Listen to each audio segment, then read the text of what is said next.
Selamat pagi anak-anak, bertemu kembali dalam pembelajaran agama Hindu. Hari ini kita akan belajar tentang fungsi Atma sebagai sumber hidup. Sebelum belajar, kita awali dulu dengan doa.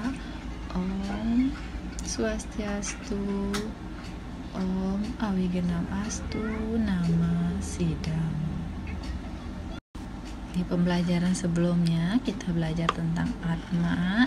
Nah, untuk sekarang kita lanjut tentang fungsi Atma sebagai sumber hidup. Atau Sang Yang Widi menciptakan semua makhluk hidup.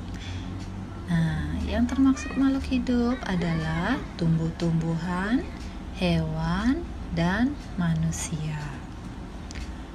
Tumbuh-tumbuhan, hewan, manusia itu merupakan makhluk hidup karena ketiga makhluk hidup ini memiliki jiwa atau atma, sehingga ketiga makhluk ini bisa hidup.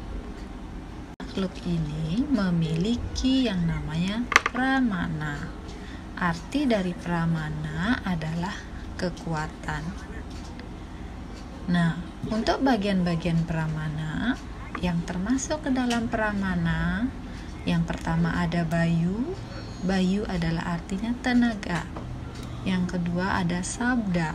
Sabda artinya suara, dan idap artinya pikiran. Stawara. Stawara adalah atma yang ada pada tumbuh-tumbuhan. Tumbuh-tumbuhan hanya memiliki satu pramana, sehingga disebut dengan eka pramana. Eka itu artinya satu. Jadi tumbuh-tumbuhan hanya memiliki satu kekuatan, yaitu kekuatannya adalah bayu, artinya tenaga. Karena tumbuh-tumbuhan hanya memiliki eka pramana, yaitu tenaga, jadi tenaga yang dimaksud ke dalam untuk tumbuh-tumbuhan adalah tenaganya untuk tumbuh, berbunga, berbuah, dan berumbi. Yang kedua itu ada janggama. Janggama adalah atma yang ada pada binatang atau hewan. Binatang hanya memiliki dua pramana yang dimaksud dengan dwi pramana. Dwi itu artinya dua. Bagian-bagian dari dwi pramana yang terdapat pada hewan. Yang pertama ada sabda, itu suara, sehingga hewan bisa bersuara. Yang kedua ada bayu, yaitu tenaga. Tenaganya hewan adalah bergerak saat mencari makan. Yang terakhir ada jiwatman. Jiwatman adalah atma yang ada pada manusia.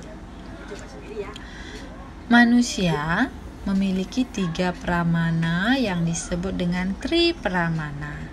Tri artinya tiga, yaitu sabda, suara, sehingga manusia bisa bersuara.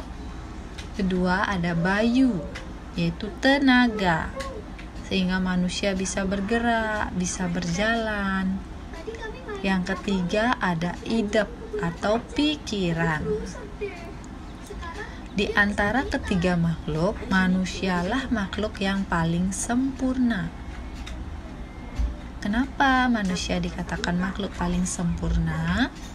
Karena manusia bisa berpikir, atau manusia memiliki idap, sehingga manusia bisa membandingkan mana perilaku baik yang harus kita lakukan dan mana perilaku yang buruk yang harus kita hindari.